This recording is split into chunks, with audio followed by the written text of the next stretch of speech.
Welcome, friends. You are listening to the Mind Body Alchemy podcast. I'm your host, Stephanie Miramontes. This is where intuition meets education in the realms of spirituality, fitness, mindset, and more, all to create lasting change.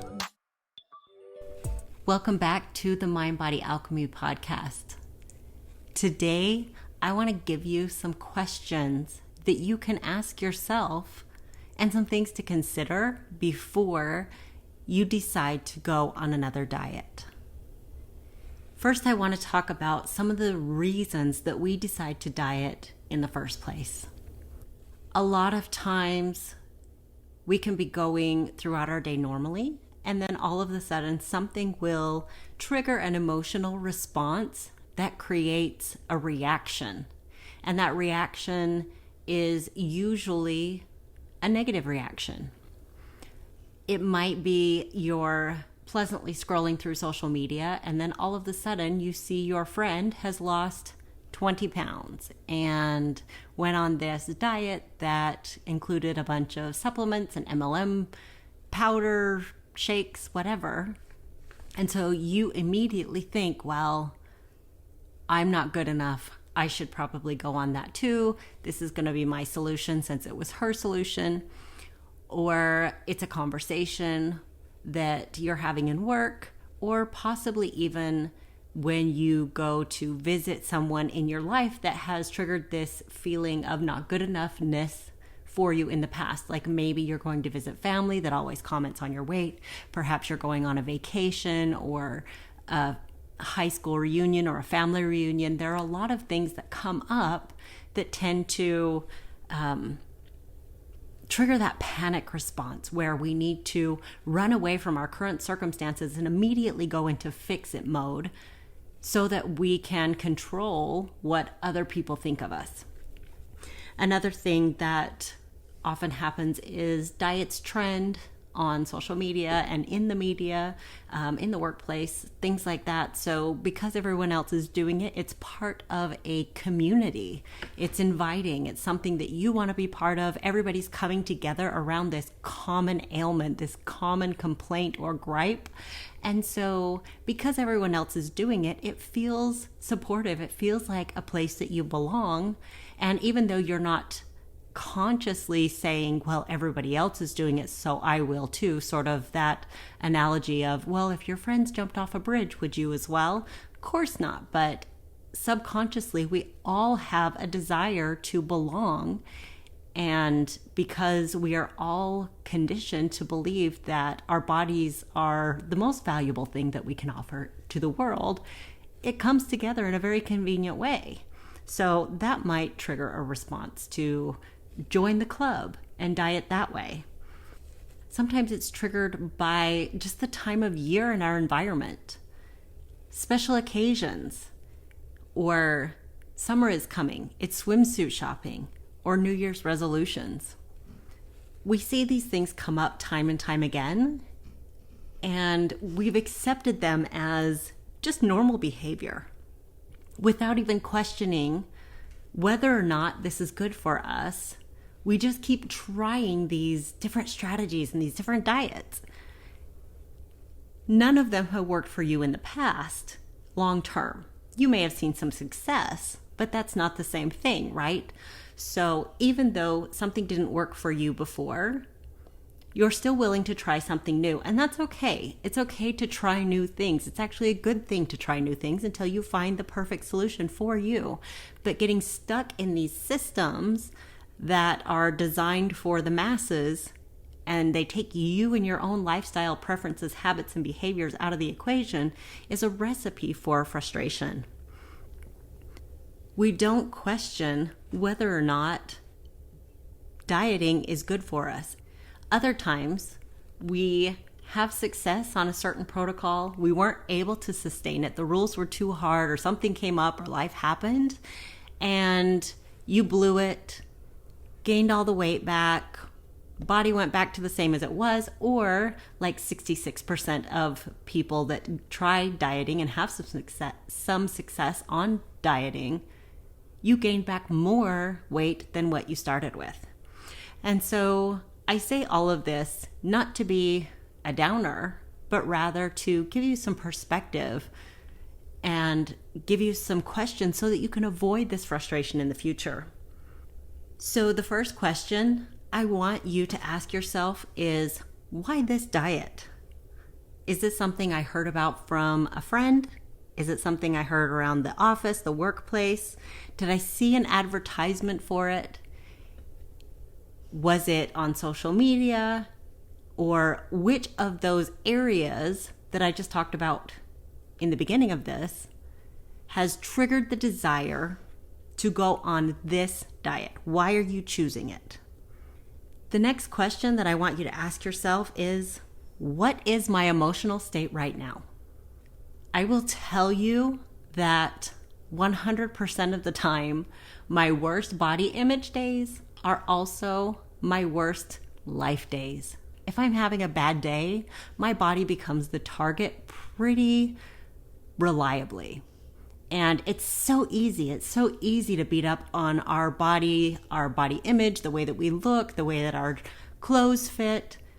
It seems like one of the most natural things that we can do because it feels like maybe we can do something about it.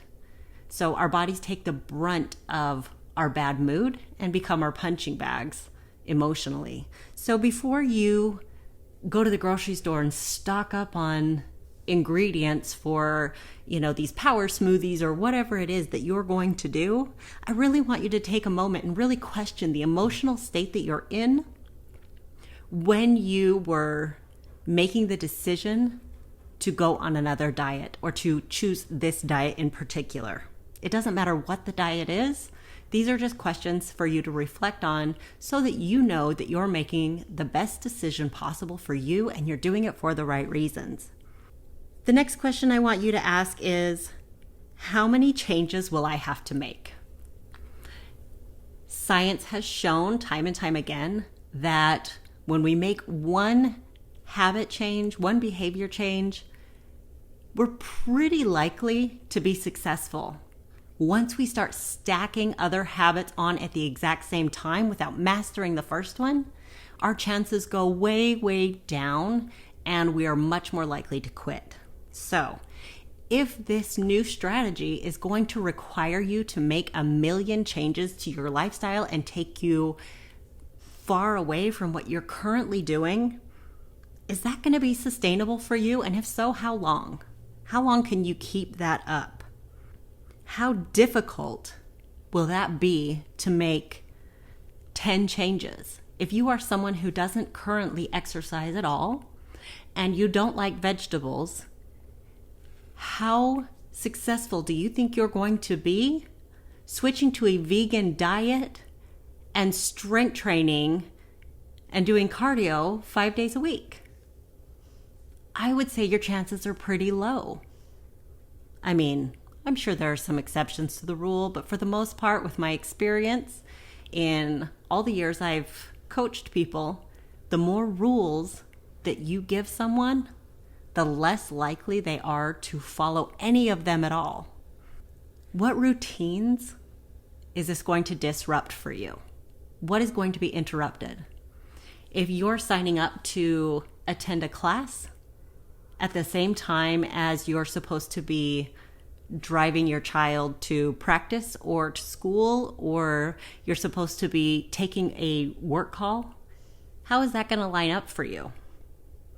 Is this going to make it so that your traditional Friday night pizza night with the family is not possible for you to participate in? And are you okay with that? Is this going to ask you to give up your Sunday afternoons going to the park or going hiking or hanging out with friends or spending quality time with your family in order to prep and package and measure and store food? How long will you stick with that? It's important not just to look at the instruction manual or the pages in the book or the menus and just follow them blindly. It's important for you to look at those things and try to imagine what living that life is like. And I just want to take a moment before I continue to say that it's not that you can't challenge yourself. It's not that you can't do these things. but rather it's a growth phase. If you try to change too much at the same time, your brain is going to come up with all sorts of reasons why you shouldn't do it. And you're constantly going to be relying on willpower, which will eventually let you down, let's face it, in order to keep going. We don't want to have to always rely on something as fickle and as weak as willpower in order to make a lifestyle change. We really want these things to be our habits and behaviors so that they are solid, so they are a rock solid foundation. If you can't see yourself doing these things long term right now, it doesn't mean that you have to throw the whole strategy out, but rather you might just want to simplify it. It doesn't have to be all or nothing. Who is going to be impacted by these decisions? And will that add another layer of difficulty? If you are someone who doesn't live alone, if you are someone who has an unpredictable job, there are a lot of different layers because we are in community with other people. So who else is going to be impacted? How do you feel about packaging, weighing, and measuring your food in front of your daughter, who is 5 or 6 years old? She will be impacted. And is that the example that you want to set for her? No judgment, no right or wrong here. I just really want you to think about the way your decisions impact other people's lives as well. And if that is in alignment with your values, and if that will even work out for you. Again, there is no right or wrong. It may be perfectly fine. There's no judgment here. These are just important questions that you need to ask yourself so that you can make the best possible decisions so that this lifestyle that you're trying to achieve and the results you're trying to achieve from it stick. Otherwise, it's not a lifestyle. Otherwise, you're just trying something desperately because you were triggered by an emotion that made you feel bad about yourself, probably due to societal conditioning or something in your environment, and then it just breeds more frustration. The more self-inquiry we can do before we make these big life-altering decisions, the more in alignment those decisions will be once we decide to take that first step. Am I willing to do this for a short time or a long time? Is this something that is a 21-day something or other? Is this a 30-day challenge? Is this a 5-day fix? What does this look like? Or can you see yourself making these same decisions day in and day out with 80 to 90% accuracy or better for 10, 20, 30 years or more? How many years have you been doing what you're already doing? And when was the last time you really made a powerful and impactful change in your life that you can now look back and say, I'm so glad I did that and I'm still doing that? It will happen. But if you can't see yourself sustaining this pace, this intensity for the next 10 years, you're starting off too hard. Again, that doesn't mean don't challenge yourself. Absolutely stretch yourself. Move to your boundaries. But while you're doing that, you may need to build up some resilience. Just like when you go to the gym for the first time, you're not going to be able to run 5 miles. You might be able to jog a little, walk a little, jog a little, walk a little, or maybe not even that.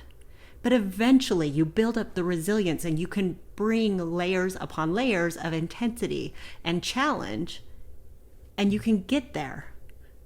Oftentimes we want to jump in with both feet thinking we're going to get there faster. But what really happens is we end up burning out because we don't consider the full impact that it's going to have on our life. So think about, am I willing to do this at this intensity with all of these rules for the rest of my life? Because even though you may think that the results that you get from being in a thinner body or changing your body shape is going to be so powerful that it will motivate you to stay, I promise you, biology is stronger. Environment is stronger. The strongest thing that you can do is build a solid foundation of habits that you can stick to and layer them and strengthen them over time, perfect them and refine them. But if you dive in head first without considering the consequences or the impact that it's going to have, and the intensity is really high, you risk burning out, and you risk burning out pretty bad. I can't even tell you how many people I have coached that has come to me saying, I can never eat another egg white. I am so tired of chicken breast. If I look at broccoli, I'm going to throw up. That is because they ate those things on repeat over and over and over again. They dove in with such intensity that these foods became horrible to them because they burnt out on it. It's something really important to consider. The next question I want you to ask is, what have I tried before? And this is a several part question. What have I tried before? Think about all the diets you've already been on. Think about all the eating strategies and lifestyle changes that you already attempted. And this is not to discourage you, and it's also not to cast shame, guilt, or judgment. Rather, this is really important data, and I'll tell you why. The second part of this is, what about that didn't work and why? Why didn't you stick to that last thing? And again, this is not about judgment. Did it take up too much of your schedule? Did it make you switch things around to a point that made your family suffer and complain? And, were you tired? Were you out of energy? Did your mood change? A lot of people who give up, certain macronutrient groups, for example, maybe you give up carbohydrates and you don't function well that way. So your hair starts falling out and you start getting moody and tired. And so then everyone is frustrating to you and your sex life goes to crap. And you get so tired of not recognizing your personality that everything just falls apart. That is important data. When you are asking this question, what didn't work last time and why? Then you can ask yourself, is this similar or different? What is the same about this and what is different about this? And does this new strategy solve the problem of why I quit the last one? Because if you're just doing the same diet packaged in a different way, just like keto and Atkins are basically the same thing. It's just got a new label. It's just got a different bow on top. It's packaged differently, but it's the same thing. So if you are choosing diets in particular that have names, are you sure that you're not just picking up the exact same thing with a different package? And if so, is that the right decision to make, or should you figure out a way to make something else work for you? So when we're looking at what we've done before, we can say, okay, what is the same about this? What is different? What worked for me? What did I keep? Maybe you have tried a high protein, low carb diet before and it didn't stick for you, but now you have figured out that you really thrive well on having enough protein in your diet. So you kept the protein part. That's great. You can keep that part, ditch what didn't work for you, and make some adjustments. And make that part of your new lifestyle strategy instead of jumping into what somebody else has already packaged for you that you know doesn't work, that you know won't last. It doesn't have any stickiness to it. The next question is, can I take a lower dose? And will that be just as effective? Just like with medications or anything else, we want the least effective dose, right? That's when we get the least amount of side effects, the least amount of consequences. So can you take a lower dose? If an exercise plan is asking you to work out 6 days a week, but 6 days a week feels really out of reach for you, does that mean 3 days a week doesn't work? Absolutely not. 3 days a week is great. Why not choose 3 days a week? Take a lower dose. That doesn't mean you have to throw out the whole strategy. It just means you can modify it to something that works for you, that you can see yourself doing long term. If a program expects that you will eat 10 cups of vegetables a day, but that just seems ridiculous to you, does that mean you should just not eat vegetables? Of course not. Eat 3 cups a day, 1 cup with 3 meals a day. You're going to get a lot of benefit from that, a lot of nutrients from that, a lot of fiber from that, and maybe some energy. But you're not going to be stretching yourself so far that you burn out because you tried to do too much too soon. You can take a lower dose and still get major benefits. Sometimes things are so ridiculous and the suggestions and recommendations are so out of touch with how regular people live their lives that it becomes this huge frustration. A lot of times trainers and coaches and people who sell diets on the internet spend so much time and energy on their own bodies, in their own kitchen, on their own lives, that they really are disconnected from what it's like to have a family or have a job outside of just taking care of their bodies. And so because they're so disconnected from that, they don't realize that this ask that they're giving you is almost impossible. So make sure you're vetting your source. Make sure that you are considering that your lifestyle may be different from someone that you're taking advice from. And if they, as a leader or as a coach or as a trainer, don't recognize that they need more tools in their toolbox than just what worked for them, they may not be the right person for you to be following their advice. They might be someone you don't want to take advice from. The next thing is, what are my expectations? What do you expect the end result to be? Are you looking for an overnight transformation? Of course you are, aren't we all? However, the faster the results, the faster the weight gain almost every time on the rebound. Make sure you're managing your expectations. Do you want to be able to maintain this for life? Or do you want to keep doing this year after year after year and being frustrated?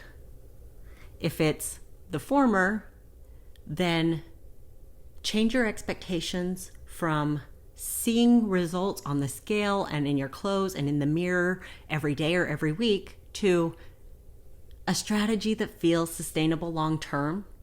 And whatever ends up happening from that, it will be positive. But it's probably going to take a little longer than maybe you want it to. But what's the alternative? Decades of dieting? Decades of frustration? If you can be consistent for 12 months and see a great change, and you yourself have changed because you have created these new habits that are now part of who you are, isn't that better than going on a 30-day or a 12-week program, seeing some pretty good results, and then having them all stripped away from you the next 30 days, or sometimes faster? The idea here is that we're in it for the long haul. We want lasting transformation. So skip the 12-week promises, skip the quick fixes, and manage your expectations so that you know that this is now part of who you are and a lifestyle that you're adopting. Here's an important question. Do I like this? If you have to eat bars, drink shakes, have prepackaged meals, and carry your food everywhere you go, are you going to be happy? Is that going to bring you any joy and pleasure? You may think you can put yourself in a circumstance where you are miserable as long as you're getting the visible results that you want. But I promise you, your brain is not down for that shit. You will eventually start looking for pleasure somewhere. You're going to start numbing out. And that is when the binges start, the deprivation mindset starts, when you finally cave and have that piece of birthday cake, you find yourself eating it in a closet, picking at it all day long, and having no control, and then trying to figure out who hijacked your ability to take care of yourself, who hijacked your willpower, and why you just can't seem to get it together. If there's no pleasure in your strategy will fail, I promise. Couple more things. How can I troubleshoot this? And do I have the time and resources to keep this up? If you are just reading a book and following the rules to the letter, or doing a diet plan that somebody handed you, and it works really well for you in your normal everyday circumstances, what happens when you are not in your normal everyday circumstances? When you go on vacation, when holidays come up, when you have some emotional chaos in your household, or you're in between jobs, or you're moving. What happens during those times when life gets disrupted? Do you have a plan to troubleshoot? Will you be able to sustain this, or will it be one of those moments like the flat tire phenomenon where one tire goes flat, so you might as well just pop the other 3 rather than just patching up what you can and continuing on? As far as having time and resources, do you have the money? Is this one of those programs that is costing you a lot of time and a lot of money to stay a part of? Are you going to be able to learn from it and then move on from it? Or are you stuck relying on someone else who is in control of your future? Are you going to be able to sustain the 5 or 6 hours a week of exercise? Or in some cases, 10 hours a week of exercise? If not, it may not be the right strategy for you. If you're working 2 jobs, it might seem like a good solution in the short term. I can do anything for a while. But are you going to run out of resources and run out of time and add extra layers of stress and misery while you try to maintain this? I promise you, it does not have to be this difficult. No, it is not an easy thing. It's going to take sacrifices. You're going to have to be flexible. You're going to have to bend a little bit and give some things up. You're going to have to make some personal sacrifices and some changes. But it should not be something that upends your entire life right now. If you want something that is sustainable, if you want to be able to look back at this 10 years from now and say, I am so grateful I did that. I had my own back. I still have my own back. Then it has to be thoughtful. It needs to fit in with where you are right now. Yes, dream big, but there needs to be some consideration of your time, energy, resources, health, circumstances, lifestyle preferences before you jump in and just flop again. You are better off never, ever, ever going on a diet at all from a health perspective than you are continuing to try and fail and gain and lose and gain and lose over and over again. That's it for me today. I hope you guys got something out of this. Please screenshot it, tag me on social media, leave me a rating and review, and I will see you next week. Bye.